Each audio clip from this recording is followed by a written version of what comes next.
Today's episode is from a session that I moderated at the Louisiana Football Coaches Association Clinic. And this one is with Terry Joseph from the University of Texas. He's an outstanding defensive secondary coach, but in this one he focuses on the player-coach relationship. There's a lot of good takeaways from this short segment, and the entire talk is available on CoachTube. The link is in the show notes. Enjoy.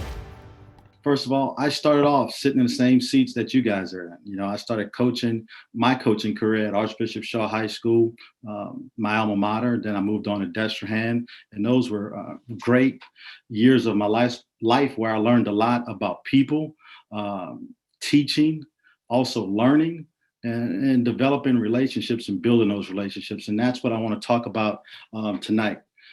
The work of a high school coach, the job of a high school coach is unlimited. It's infinite because there's so many hats that guys have to wear, especially I think in the state of Louisiana, going around the country recruiting different places. It's a challenge to be a classroom teacher, run the weight room, be the bus driver, get kids to 7-on-7, take them to summer school, and you still have families at home that you got to take care of. So my hat's off to you guys for all the sacrifices that you guys go through being a coach. And then to do it during COVID. I mean, there is no playbook for a pandemic. And so to have to be flexible and adjust and the daily changes that we got to go through only makes it that much more difficult, but you guys have stayed the course and your players definitely deserve it. If you'd have told me 15 years ago that I would have lived through Katrina and a pandemic, I'd have said, no way. But here we are today, and we just got to find a way to keep on going. As we get into talking about relationships, the one thing I want to emphasize to everyone is never underestimate the value of your relationships with your players. I mean, these relationships are huge, and my coaches have had a tremendous impact on my life and my career, starting from Little League all the way through my professional career. I mean, Coach Hank at Shaw, I still talk to him 2 or 3 times a week. Jay Rod, he was my position coach in high school, still talk to him on a regular basis. And my baseball coach in high school, Pat O'Shea, he passed away a few years ago, but as an adult, I remain close to those guys because of the impact that they had on my life. So never, never undervalue the relationship that you're building with your players. Okay. And so as we get started here talking about building relationships, I think when you start talking about the relationships with players, you're really talking about 3 main components. And number 1 is communication and trust. And that's going to be a hard one. And we'll talk about it later because in these days, 2021, the guys really don't know how to communicate well. And so we have to do a great job as coaches of really showing them the way of the proper way to communicate. With social media, with the cell phones, face-to-face, eye-to-eye communication is not real strong in our society. So as coaches, it's up to us to show them the way how to communicate in a proper manner. Trust. You're going to develop that over time, right? You got to be patient and work my way to that feeling that they trust you. You know, you can't rush that. That's just going to happen. I think number 2 is understanding that all of the players are different. You know, for all different reasons, they're different. And then realizing that they know a lot more than we give them credit for most of the time. So I think as a coach, those 3 things are the things that I'll focus on: communication and trust, understand that they're all different, and realizing that they know. You know, when we talk about communication, it's a two-way street, but often that communication from the player is not direct. As a coach, you almost got to be a private investigator because you got to sometimes figure things out based on the nonverbal communication, classroom performance, bad moods. Why are they mood swings? So is a two-way street. However, you're going to have to do more poking and prodding to get information because they're not going to give that communication to you. And so as a coach, always got to have my antennas up for things that seem a little out of whack. And, you know, these days we read stories every day about a little thing becoming a big thing. And so we got to keep paving the way on that two-way street, if that makes sense. The communication and trust requires constant, consistent attention. because you can't take anything for granted. And one thing I have a rule with my players that we don't text, DM bad news. Like, we always have face-to-face conversations, whether I have bad news for them or they have bad news for me. And I think that's kind of building them to be better communicators, like forcing them to look you in the eye and have some tough conversations with them, because as they become a man and grow up as an adult, they're going to have those conversations face to face.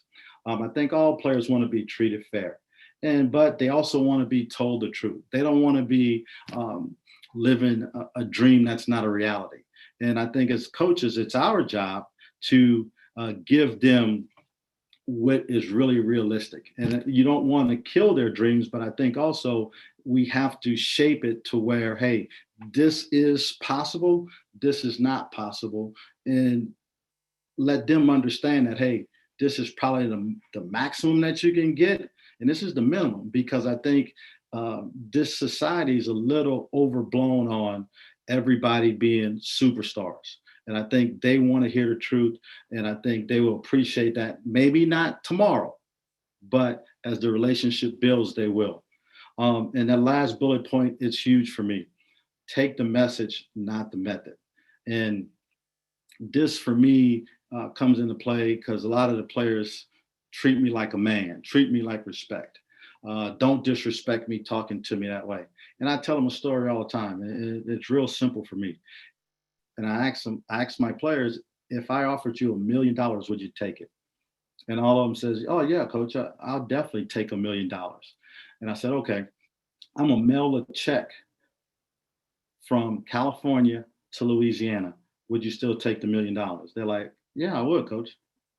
I said, okay, I'm gonna give you $1 million in pennies, and I'm gonna drive it from Colorado to Louisiana, and it's gonna take me 5 days. Would you still take the $1 million? They're like, yeah, coach. I said, okay, I'm gonna give you a direct deposit, and it'll be there instantly. Would you still take the $1 million? They're like, yeah. And they look at me like, so what's the point? And my point to them is that take the message. You took the $1 million with any method that I gave the $1 million to you. You took the $1 million. Do the same thing with the message. Whether I scream it, whether I use not so good language, whether I write it down, whether I text you, take the message, not necessarily the method. And so I think that's important for players to understand, that the information I'm giving you is not to upset you. Take the message that I'm trying to give you, and then I think we can benefit from that. So that last bullet to me is very, very important. I think the next part of developing these relationships is us understanding as coaches that all of our players, they're different, very different, probably for a number of reasons.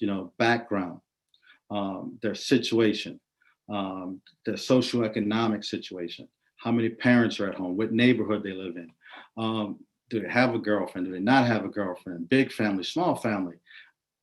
There are so many differences in players, and they're going to react different ways, that we have to go to the next bullet. We have to personalize how we develop our relationship. Because if we go with the cookie cutter relationship, it becomes bland, it becomes fake. And players want authentic, genuine relationships. They don't want a guy just to treat every player the same way, yet every player is different. So I think when you take the time and the energy to personalize your approach, those relationships are going to grow, and they're probably going to grow a lot faster than normal. And then I think being flexible. I think you have to be flexible with all of these things, because the world's changing day by day, sometimes hour by hour. And so I think as a coach, I don't want to say we got to get new school a little bit, but we have to be a little bit flexible in dealing with these young men and women, because they're going through a lot. And I think as a coach, we have to be able to work around some things to make it a productive environment for our players. Personalizing it, being flexible, it's going to take a lot of time, a lot of energy. But again, I really believe that last bullet, the return, will be huge. And so just taking the time to personalize it, I think you're going to have a huge investment. They know and they want. And what I mean by that is they know more than we give them credit for. They're very perceptive. They might not speak it, but they see it. And they most of the time they do what they see. So we have to realize that. I think all players definitely want feedback, but they want that feedback packaged in a nice gift basket for them, if so to speak. Harsh criticism, there's times for it, but I think there's different ways that you can give them feedback that they can benefit from, and then they can understand what they have to work on or what needs to be done. So I think the feedback is very critical in almost every situation, using almost every opportunity as a learning opportunity. And then they want a voice. I mean, we've seen that a ton in 2020. These guys have these platforms that they feel like they have a voice. And I think as a coach, giving them a voice can be an ally, a benefit to the relationship and a program, because I think that gives the players ownership in the relationship and the organization. And it gives them buy-in to the program that, hey, this is my program. This is our program. It's not just the coaches. It's not just the players, the principal, the athletic director. It is our program. And hey, we all want a voice. We all want to be heard. And I think when it's cohesive and everybody understands, yeah, you had a voice. Your opinion was heard. However, this is what we're doing moving forward. When the communication and trust is there, I think we can voice our opinions. We might not agree. However, for the best of our relationship, the best of our team, this is how we're going to move forward. And I think when communication's clean and clear, the trust is there, everybody can have a voice, understanding that we all have one common goal, whether it's family, team, or a business organization, and we're never will sacrifice that goal. But I think giving them a voice is very critical. Thank you again for listening to the Coach and Coordinator podcast. Again, the entire talk is available on CoachTube. The link is in the show notes. Stay tuned for new episodes of All In on Offense and Deep Dive on Defense, as well as new coach interviews. Follow all we're doing at coachandcoordinator.com and follow me on Twitter at Coach K. Grabowski.